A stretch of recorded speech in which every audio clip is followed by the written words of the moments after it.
Breaking Jain news. मेरी जिज्ञासा यह है, स्त्री महाराज जी के चरण को और पुरुष आरिका माता जी के चरण स्पर्श क्यों नहीं कर सकती? नहीं करना क्योंकि चाहिए। माता जी महाराज जी हमारे गुरु है। भगवान जिज्ञासा का समाधान कीजिए। देखो, एक गुरु होना और माँ होना अलग चीज होती है। यहाँ ये मोक्ष मार्ग है। मोक्ष मार्ग में माता पिता के संबंध नहीं रखे जाते। मोक्ष मार्ग जो है सील से संबंध रखता है, धर्म से संबंध रखता है।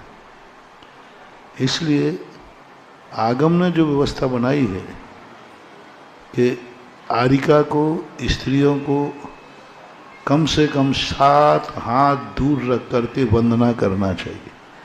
5 हाथ, 6 हाथ और 7 हाथ, इतने दूर से वंदना करने के लिए कहा गया। तो फिर जो मर्यादाएं बनाई हैं वो मर्यादाएं बनी रहना चाहिए। मैं पूछता हूं तुमसे, एक बार एक व्यक्ति ने कहा था कि महाराज जी, महिलाएं आपकी भैयावृत्ति क्यों नहीं कर सकती, चरण क्यों नहीं छू सकती? तो उन्होंने जिस टोन में पूछा तो हमने कहा कि बता दो, बता दो।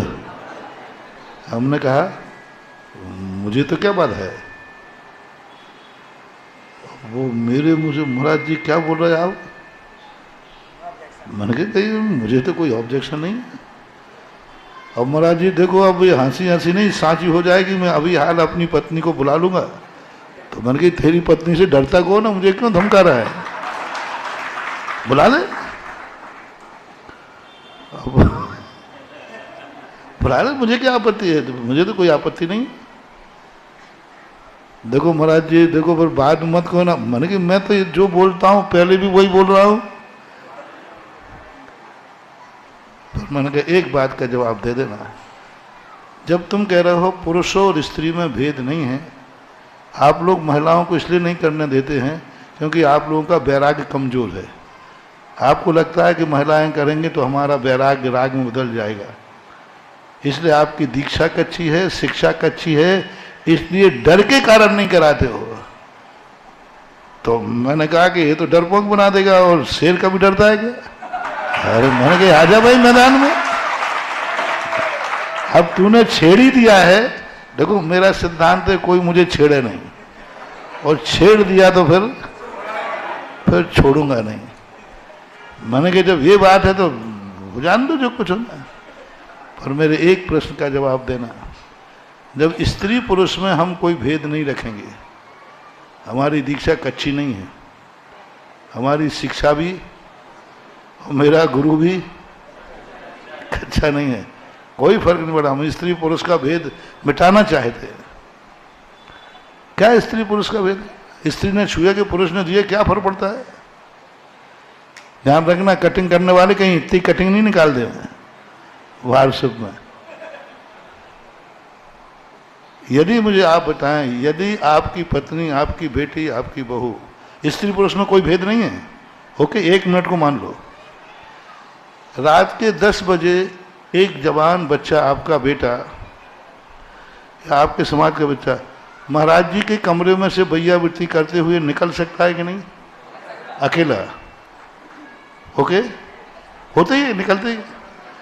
अब रात के 10 बजे अकेले कमरे में यदि कोई जवान बच्ची पाई जाए, स्त्री पाई जाए, और वो बाहर निकले, तो आप लोगों की दृष्टि क्या होगी? बोलो, जल्दी बोल दो। अब यहां वहां मत दो, जल्दी बोलो। वो भी कुछ नहीं थी, भैयावृत्ति करने गई थी, अकेली महिला थी, अकेली बच्ची थी, अकेली जवान कोई होती थी, और महाराज के कमरे में भैयावृत्ति करके 10 बजे बाहर निकली अकेली एकदम। फिर बताओ, पुरुष अकेला हो सकता है कि नहीं भैयावृत्ति में? तो पुरुष स्त्री में कोई भेद नहीं, तो लड़की अकेली क्यों नहीं हो सकती? अब उस समय बाहर बैठे हुए लोगों में चर्चा क्या होगी? और सीसी कैमरा और लगा है, तो उसी में लड़का निकला तो कोई बात, लड़की निकली तो बोलो क्या करोगे? बोलो क्या करोगे? आपकी पत्नी अकेली निकली, बोलो महाराज के कमरे में से, बोलो महाराज जी ये तो सहन नहीं होगा। मैंने कहा तुम्हारी आंखें खोटी हैं, इसलिए हम लोगों को सावधान रहना पड़ता है।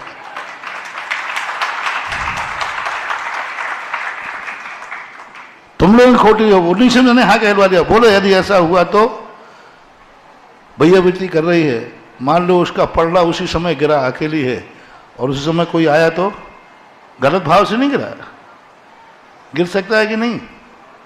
कितना अनर्थ हो जाएगा। मैंने कर लो सारे भारत के लोग मीटिंग कि हम स्त्री और पुरुष में कोई भेद नहीं करेंगे, फिर निपटा लो, मैं निपटा दूंगा सबको।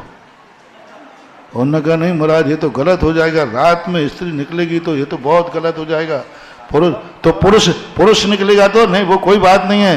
तो मैंने कहा बस इसी गड़बड़ी के कारण से हम लोग नहीं छुआते हैं, और कोई बात नहीं। यद्यपि शुद्धम लोक विरुद्धम ना करणीयम ना आचरणीयम, ये लोक के विरुद्ध है, भली दोनों के परिणामों में कोई अंतर नहीं है, लेकिन लोक विरुद्ध क्या होगा? कोई अध्ययन देखेगा तो क्या होगा? अरे अध्ययन तो छोड़ो, तुम जैन क्या करोगे? स्त्री और पुरुष का भेद सदा से था, सदा से है और सदा रहेगा। इस भेद को कभी अभेद में नहीं बदलना चाहिए। पुरुष कर सकता है तो स्त्री क्यों नहीं? पुरुष अभिषेक कर सकता है तो स्त्री क्यों नहीं?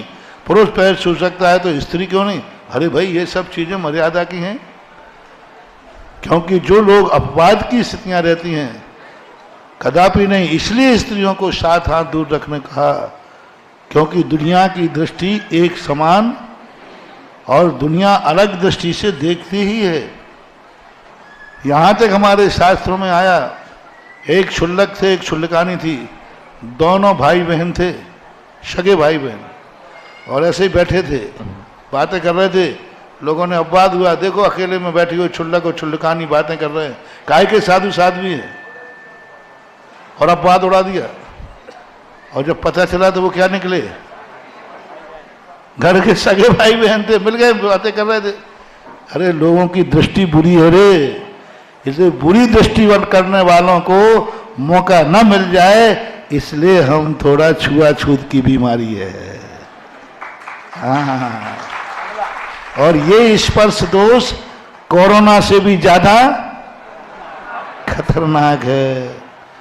कोरोना के स्पर्श से तो कोई ज्यादा नहीं, लेकिन ये स्पर्श इतना खतरनाक है कि इसको हदा से मर्यादा रखना ही चाहिए, मार्ग नहीं बनाना इसको। ये मार्ग कदापि नहीं। और स्त्री पुरुष की जो बराबरी की जा रही है ये बहुत गलत है। स्त्री स्त्री रहेगी, पुरुष पुरुष रहेगा, और ये मर्यादा की सीमाएं बनाई। ऐसा एक बार और व्यक्ति ने कहा, बोले महाराज भगवान का भी अब कह ही दिया, महाराज ने प्रण किया, तो बोले महाराज ने अभिषेक पुरुष कर सकता है तो महिलाएं क्यों नहीं? मैंने कहा नहीं करना चाहिए भाई। तो क्या महाराज कभी कभी आप लोगों के पैरों पर भी तो महिलाएं अभिषेक डाल देती हैं, आहार के समय भी डाल देती हैं सुबह शाम, तो फिर ये डाल सकती हैं तो भगवान।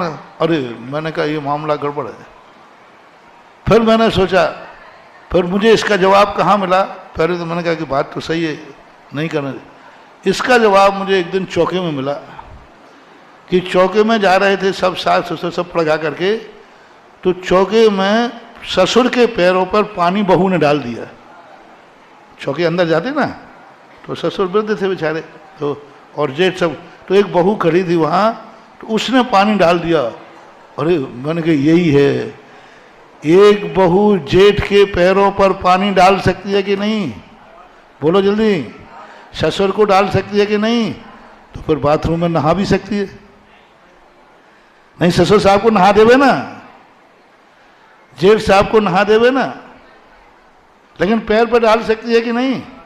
होता ही देखा ही हमने। मान लो वो सामग्री लिए हैं, हम पैर पर डाल दिया। तो ये ऐसी कुतर्कणाएं हैं जिन कुतर्कणाओं पर गंभीरता से विचार करना चाहिए।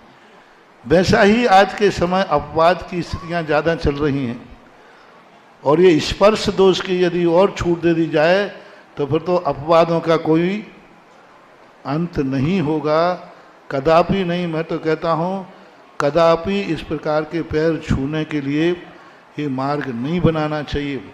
कोई छुआवे तो भी नहीं छूना चाहिए। मार्ग मत बनाओ, कोई छुआवे मान लो कोई हारिका छुआवे तो सीधा कह देना हारिका माता जी मैं पैर नहीं छूता हूं, मेरा नियम है, क्योंकि आप स्त्री हैं और हम पुरुष हैं। कोई महाराज छुआवे तो भी आप लोग कहना चाहिए हम नहीं छुएंगे आपके पैरों को, क्योंकि ये पैर छूना एक भक्ति है, मार्ग है। हम स्त्री हैं और तुम पुरुष हो। एक बहुत बड़े महाराज वो हुए थे, वो मतलब व्यक्ति गोमटेश बाहुबली की वो स्त्री अभिषेक के समर्थक थे। उनकी पत्नी एक महाराज के भक्ति, नाम मत पूछना पर प्रमाणिक है। पूछने के बाद उन्होंने कहा कि महाराज बस हमारी जिंदगी की एक ही तमन्ना है कि मेरी पत्नी मेरे साथ एक बार भगवान का अभिषेक कर ले वो बस। तो महाराज थोड़े विश्वास नहीं थे, बोले वो तो मेरी बात मान जाएगी। बुलाया गया, बोले देखो तुम दोनों एक साथ अभिषेक करो, ये मेरी इच्छा दोनों को एक साथ अभिषेक देखने की है। क्या सम्यक दृष्टि स्त्री ने जवाब दिया, क्या धर्मात्मा ने जवाब दिया, बोले महाराज जी ये संभव नहीं होगा, मैं भगवान को नहीं छू सकती, अभिषेक नहीं करूंगा ना आपको छू सकेंगे। बोले क्यों, मैं कह रहा हूं ना, तुम ज्यादा आगम जानती हो या मैं जानता हूं। तो महिला ने क्या कहा, बोले महाराज आगम तो आप ज्यादा जानते हो, लेकिन स्त्री में क्या दोष है ये तुम नहीं जानते, ये मैं जानती हूं। बहुत बड़े अंतरराष्ट्रीय पदाधिकारी थे वो, और बेनाडा जी वहां मौजूद थे, वो बेनाडा जी के रिश्तेदार में थी, और वो घटना सुनाई। वो सुनकर के मैंने कहा ऐसी होना चाहिए वीरांगनाएं। हाँ जहां कोई बाहर आए महाराज आए, हाँ तुम तो कर लो चुपचाप, तो चुपचाप जाके करने के बैठ जाते हैं। अरे धर्म ऐसा होना चाहिए कि नहीं करेंगे तो नहीं करेंगे, क्योंकि पर्याय की मर्यादा होना चाहिए।